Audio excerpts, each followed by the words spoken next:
I spoke about the disdain I had with Joe Biden when he said, if you don't vote for me, you're not black, and how much issue that caused. And so we find ourselves here again with President Barack Obama speaking to what looked to be a group of just, it was a lot of black men, like boys, really, because they all look young. But there was women there too. So I imagine some type of Democratic group in Pennsylvania. I've got a problem with that because part of it makes me think, and I'm speaking to men directly now, part of it makes me think that, well, you just aren't feeling the idea of having a woman as president. And you're coming up with other alternatives and other reasons for that. Because the women in our lives have been getting our backs this entire time. They've been raising us and working and having our backs. When we get in trouble and the system's not working for us, they're the ones who are out there marching and protesting. And so now you're thinking about sitting out or even supporting somebody? And so he's speaking to this group, and he mentions his unacceptable feelings towards black men who aren't enthusiastic about voting for Harris, and that they may be misogynistic in their lack of interest in Harris. The Democratic Party in general has doubled down on this type of attitude towards the marginal numbers of black men who have decided to go in their own direction. I think there's several polls that kind of show that there's still the vast majority, about 80% of black men still vote Democratic. So, we're really only talking about 20% of people who have, defected, if you want to call it that. Yet, this is causing alarm. It's caused national news. This clip has gone viral. It's all over YouTube. It's all over TikTok. And it just kind of resurfaces conversation that has, started before. They were talking about the importance of the black male vote during the campaign when Joe Biden was on front of the ticket. And the need to do outreach to black men, and why aren't they voting for Democratic candidates en masse as enthusiastically as the black women? We had different black women who were in anchor positions and heads of talk shows talk about how black men just need to follow black women and vote for democracy because they see Trump as a threat to democracy. I think there's a couple of things that I want to explore with this. And one of the things is not everybody is voting for Trump who aren't interested in Harris. I think that's one of the misnomers. I do think that there's not enough conversation taking place and really trying to understand why people are dissatisfied with the Democratic Party. But quite frankly, I think it's because they don't care. The interest in the black male vote is not to actually help black men. The interest is more to make sure that you win elections. This has nothing to do with us. It's never had anything to do with us. And so some of us who are dissatisfied have decided, screw them, screw their party, and I'm going to go do my own thing. There's some folks who were Republican prior to the advent of Trump, and, they are dealing with Trump the same way that everyone else is. And not everybody's a huge fan of this asshole. I'm not, right? I've already been on record saying I find him very annoying. However, we can't deny that a lot of Democratic-led states are doing horribly. Democratic-led cities have all... If I go into every single democratically led city, the black community is always in shambles. If Democrats truly gave a single f about black people, I should see more prosperity in black communities in these cities. You have had power now for decades. I'm going to take out anything that was prior to the civil rights movement. Even though we had elected officials, prior to that, a lot of the black people who were representatives when we first got the right to become representatives, they went on the Republican side because that was the party of Abraham Lincoln. And then, of course, Jim Crow and segregation and Ku Klux Klan kind of stifled that voice a little bit. And then the shift that happened, where people started shifting over to the Democratic Party, and you saw this transpire. But to go back to my point, the only black people who are really doing anything are folks who happen to be a part of the bourgeoisie elitist class of black folks, the highly educated, the Divine Nine member crowd of black folks. Everyone who's not associated with that socioeconomic class is just out here fending for themselves. I see time and time again of politicians going into these neighborhoods, listening to people, showing concern for their issues, jotting down notes, or maybe just really looking like they're doing something, take some pictures, have one of their staffers take pictures, post these pictures on social media, and those folks won't hear from that person ever again. I was guilty of this. When I was working for government and I went into certain areas and I was following what I was told to do, I did the exact same thing. And I felt bad because I'm over here telling people, they're voicing real issues and real concerns to me, and I have zero power to do anything about those things. Because at the end of the day, I'm not the elected official. I just work for the elected official. And the elected official has a specific agenda that they are trying to achieve. And so there's a lack of honesty there. I think there's a lack of sincerity. And I was done with all that. I'm not going to sit and lie to folks about what we can and can't do. If you have a concern, I was like, hey, look, that's tough. Because quite frankly, it's on the bottom of the agenda. The people that be, the powers that be, don't give a fuck. That's just what it is. They don't care. How is this relevant to today? This is the same thing. Their interest in black men and black men's votes are to get elected. Harris has no interest in you. Trump has no interest in you. Both these folks have no interest in what we actually go through. They're both trying to get elected. These are political games. What I don't like is that we happen to be the scapegoat and the center of attention in a negative way. I've never seen any group of other men be attacked the way that black men are. I've never seen any group of men that have been told that you need to follow your women. I don't see that from other folks. Even the feminists who, seemingly hate their white counterparts are not suggesting that white men need to do what white women tell them to do. Only we receive stuff like that. Why? Why is that? And then when somebody refuses to go in line with that, all of a sudden you start attacking these group of people. Again, we're only talking about 20%. We're not talking about a huge population. But this 20% of folks are so threatening to your power. We got to shore these people up. We need to make sure they shut up. We need to do whatever we need to do to make sure they fall in line. That's crazy to me. That's insane. You didn't even ask them what the reasons are because you don't care.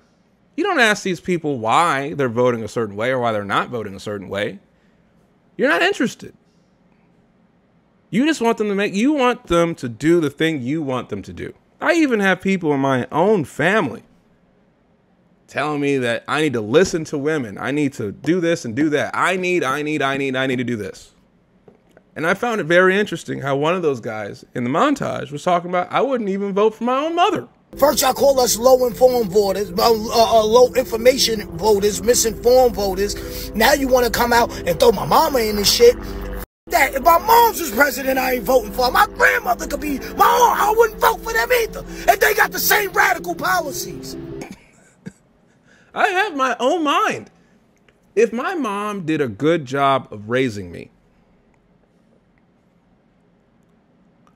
I would be the person, an adult person, who can think for themselves. To me, that's the hallmark of a good upbringing. Why am I following anybody? I should be able to have the capability to think for myself. If I don't, then that means that I didn't have a good upbringing and whoever raised me failed. I shouldn't be an adult kid. I should have interests of my own. I should be able to voice these interests. I should be able to exercise my rights to the full capability that everyone else is doing. If we happen to not agree on how to achieve certain goals, let that be. You have your way of dealing with things. I have mine. I think it should be done this way. We'll vote and see which way wins. And if your way wins, cool, we'll go with that. And we'll see if it works. If my way wins, cool, we'll go with it again and we'll see if it works. But I shouldn't be shamed because I happen to think a certain way or I happen to just not agree with you on a said thing. This other issue that we have, and I don't know if I'd have enough time to even go into this, but this idea that black men have to ask permission to lead family. I know that, again, our communities, our communities are in shambles. I understand this. I understand that we have unique issues because of all the historic events that have happened.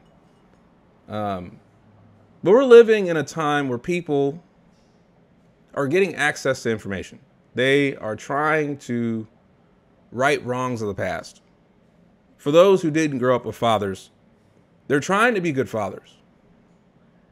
And a lot of folks who are trying to get into their word, they're trying to read their Bibles, they're trying to read their Qurans, and they're trying to derive direction and instruction. One of the instructions was for men to lead their household. Why is this a novel idea for black men to want to do the same? The instruction that God has given them. We're men just like everyone else is. We want to do what men do. Yet somehow this is weird. For black women, this is threatening to their power. This was instruction that I was given. It wasn't given to you. It wasn't given for women to take care of men. We know in practice it doesn't happen. We don't invest. We don't invest in men anymore. And so we don't make the investments, and then we turn around and say there's something wrong with them. Why don't we have enough good men out here? Why are all these teenage boys wilding out and killing folks? We ask these questions as if these things are in vacuums. And we made no investment to curtail these things. All this stuff is tied in. So when you finally have somebody who was able to come from that environment of lack of investment, be able to do something for themselves, and you're asking them to vote for you, the person's going to ask, for what reason? You weren't there when I was struggling. When Obama said that black women had black men's support, how? The thing that's mentioned a lot of times is George Floyd. Is George Floyd the representative of the typical black male? The dude was in and out of jail. He had issues with drugs. Is he representative of all of us? No shade on him. No shade. But I don't identify with George Floyd. I don't think what happened to him was right. And I do think the guy who had his knee on his neck for 8 minutes should have gone to jail for sure. But in no way are me and George Floyd the same person. We're not. The only thing that connects us is the fact that our skin happens to have melanin. That's basically it. Mentally speaking, we're two different people.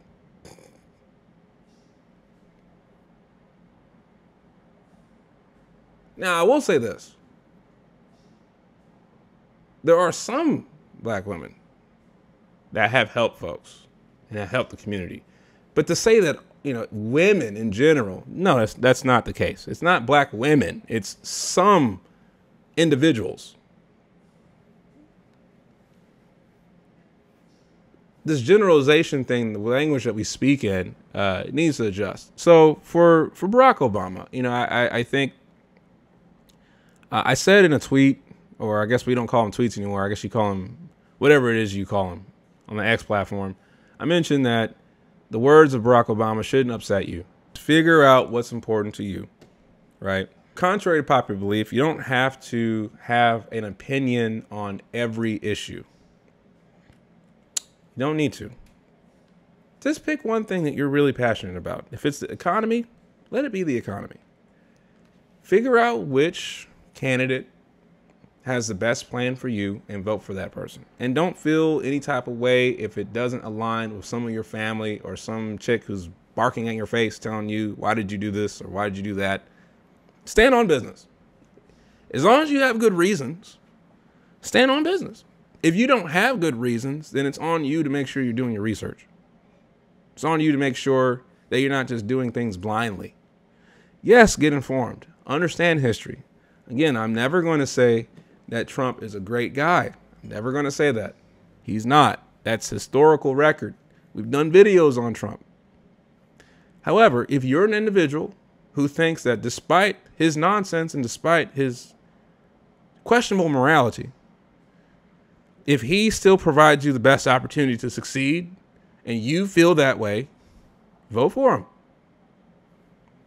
All I want people to do, specifically to black men, is to walk with confidence. I think too many times we are always challenged and we're always trying to get, people are always trying to sun us like we don't know nothing. Like we're adult children that need direction.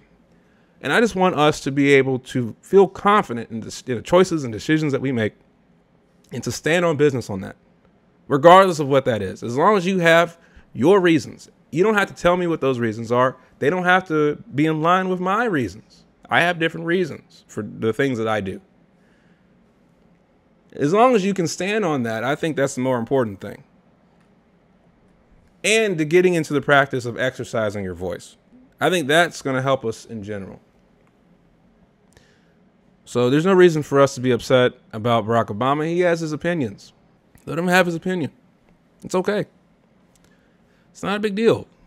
Real G's move in silence like lasagna. If you don't agree with his premise and you just don't feel for Harris like that, don't vote for it. You don't have to. You don't have to do anything. You're a grown man. We don't have to do anything. I know a lot of people are going to be in our face about stuff, but that just comes with the territory of being the scapegoat of this country. So it is what it is. Wear it with a badge of honor. For the misogynistic points, I just find it very interesting because, for the most part, the black community is female dominated. So, we live in a female dominated, female led world as far as what the black community, or remnants of what the black community looks like now. So really, how could we be misogynistic? The leaders of our families, for the most part, are women. This is the first generation, for the first time, is actually trying to exercise their own rights and exercise their own authority. And somehow that's a problem. I don't like that. But, I guess that is what it is. It comes with the territory. I hope this topic dies. I really do think that people need to move on and stop attacking people for their decisions on why they do things. No one seems to have an issue with what Hispanic people do. The Hispanic community is almost 50-50 split. You have really staunch Republican Hispanics in Florida. You have really blue, Hispanics in California. Hispanic people are free to essentially believe and do the things that they want to do. And I think that's ultimately what the freedom of this country is really about. For those who say that you're voting against your interests if you're voting Republican, you need to come back with them with saying, well, do you even know what my interests are? You're making an assumption based off my skin color that you know what I care about. Full disclosure, criminal justice is not an issue that I really care about. For other people, it might be very important. For me, I don't have a criminal record. It's not something that really affects me too much. I don't smoke, so the legalization for marijuana doesn't affect me too much. I'm not saying that you can't champion those things. These aren't my issues. They might be yours. That's fine. If you're an ex-con or you're somebody who was negatively impacted by, a massive amount of people in your family who had criminal justice issues, and you are a weed smoker, these things might be important to you, and you want to make sure you shore that up. And by all means, vote your interest. This is the beauty of America. This is the beauty of freedom. Is the fact that you can do whatever the hell you want to do. These are just not my issues. Abortion is not my issue. I don't have an opinion on abortion. I don't really care too much about abortion. It's not my thing. So you can't lecture me on, oh, well, if you were blah, blah, blah. Well, first of all, I'm very careful with my seed. I'm not out here just having relations with any and everybody. And this kind of goes back to, that population of black men who are trying to follow their doctrine, who's trying to follow their holy texts. You wouldn't be doing those types of things in the first place. If you're truly about trying to follow God's word, you're not out here smashing a bunch of hoes. That's not how you move. So all these issues and these political points that are being talked about are completely irrelevant to you because you're not living in this lifestyle. LGBT rights, you're not even living in that lifestyle. Again, if you are an LGBT person and these are issues that are really important to you, please, by all means, vote your interest. It doesn't affect me. It's not my issue. I'm more focused about economy. That's what I mainly care about, is the economy. I mainly care about this nonsensical war in Gaza. And so anybody, and for the most part, both Kamala Harris and Donald Trump have already shown and have verbalized that they have no interest in really trying to resolve the issues that the Palestinians are going through. That's been very clear. They don't have solutions for that. The only person that actually has a slight solution is Jill Stein. And her running mate happens to be a Muslim, a black Muslim. And so, for some people, it might be Jill Stein. You got to stop shaming people about these things. It's not necessary. We're in a free country. We can vote our interests. That's what it is. Again, I said this in a different video. It's unfortunate that we have to deal with Trump right now. I don't view Trump as Republican. And I do think that the Republican Party needs to figure out a way to divorce themselves from Trump. And Trump has really polarized this country in a negative way. It was already kind of polarized, I think, in underground, but he really kind of lifted it up to the forefront. But I think in a small, weird, twisted way, that might be a good thing, because then it's forcing us to deal with these problems. It's forcing us to confront these issues head on. So maybe he was a necessary evil. I don't know. God works in mysterious ways. But I'm really looking forward to this election being over. Things like this always seem to be headline news. Barack Obama's entitled to his opinion, and so are you. We don't need to go into theatrics because somebody is attacking us yet again. It almost seems like in every election, black men are being attacked because of their voting habits. It's getting old at this point. I wish people would just let this stuff go. You don't own me. You don't own my vote. Like everyone, and I will give credit to Kamala Harris. In an interview with Shade Room, she did mention that she has to earn black men's vote. You're seeing, in the polls, and you're seeing black men aren't as, quote, excited or fired up for you. How do you respond to that? Well, that's not my experience. Okay. One, that's not my experience. Two, election day has not arrived yet. Okay. And the third point that is probably the most important point is this. When journalists ask me this question, I often will say to them that let's be clear that your underlying premise is not an assumption that I'm supposed to have black men in my back pocket in terms of their vote, and that I should be taking that for granted, because I don't. Black men are no different from anybody else. They expect that you have to earn their vote. And that's why I'm out here doing the work that I'm doing about talking with folks, listening with folks, because I'm running for president of the United States. To that, I give her credit. So let her do that. She only has, 20-something more days left. So there's not much time on the clock. But that does bring one other point, and I'm going to put this in the close after this, and that is, let's be real. She does not have any black man agenda. In the same fashion that Stacey Abrams didn't have a black man agenda when she was running for governor. What she essentially has done is taken her main platform and her main agenda and just slapped black men on it. You can participate in the general agenda that she has.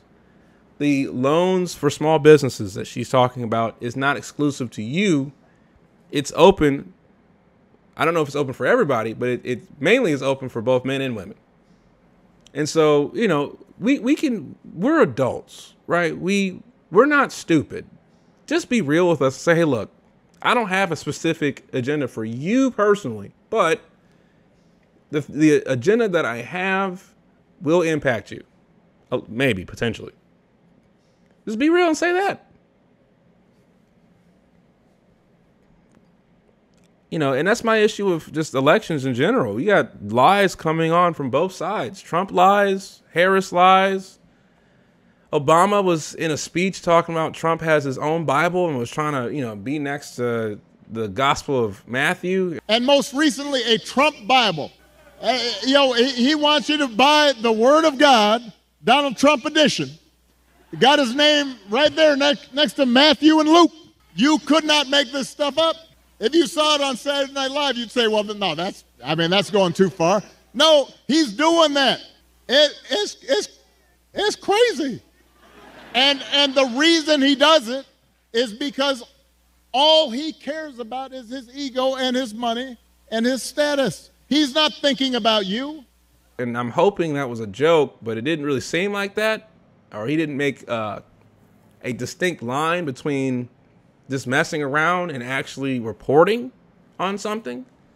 To clear that up, Trump does not have his own Bible. The Bible actually belongs to Lee Greenwood. It's his Bible, which he basically took the New King James Version and applied a bunch of American stuff in the footnotes and things of that nature.